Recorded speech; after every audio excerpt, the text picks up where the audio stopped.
ఈ రోజున గౌరవ ముఖ్యమంత్రి శ్రీ నారా చంద్రబాబు నాయుడు గారు వెంట మేమందరం ఎందుకున్నామంటే ఒక తరం కోసం ఆలోచించగలిగే వ్యక్తి.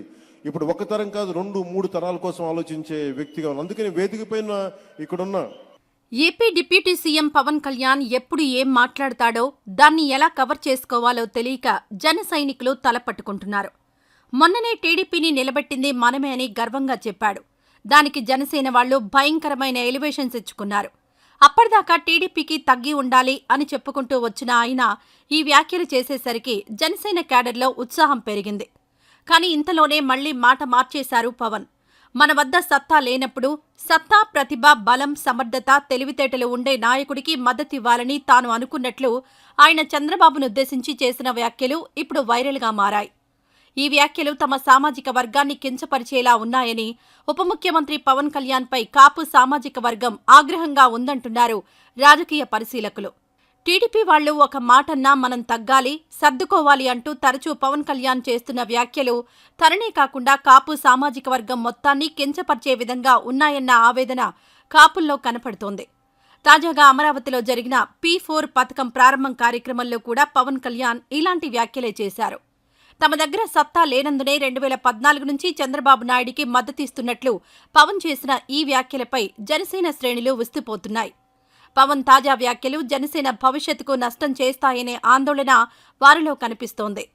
సత్తా లేదని చెప్పడం అంటే ఎన్నికల్లో పనిచేసిన కార్యకర్తలు, అభిమానులను కించపరచడమే కదా అని వారంటున్నారు.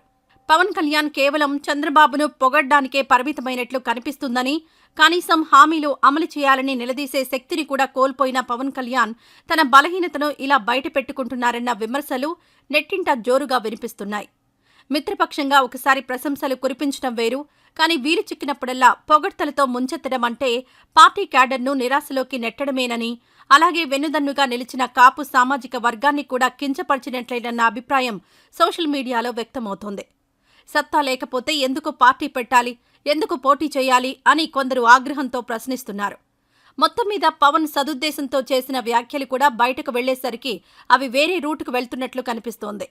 అలానే పవన్ ప్రతిసారి మరో 15 ఏళ్లు చంద్రబాబు సీఎంగా ఉంటారని చెప్పడం సైతం జనసేన క్యాడర్కు రుచించడం లేదు. పవన్ను సీఎంగా చూడాలనేది తమ కోరిక అయితే చంద్రబాబు సీఎంగా కొనసాగుతారని పదే పదే పవన్ చెప్పడం ఏంటనే ఆందోళన వారు వ్యక్తం చేస్తున్నారు.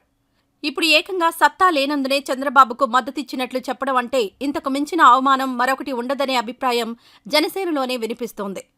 ఆంధ్రప్రదేశ్లో కాపు వర్గం ఎవరికి కాపు కాస్తే వారిదే అధికారం.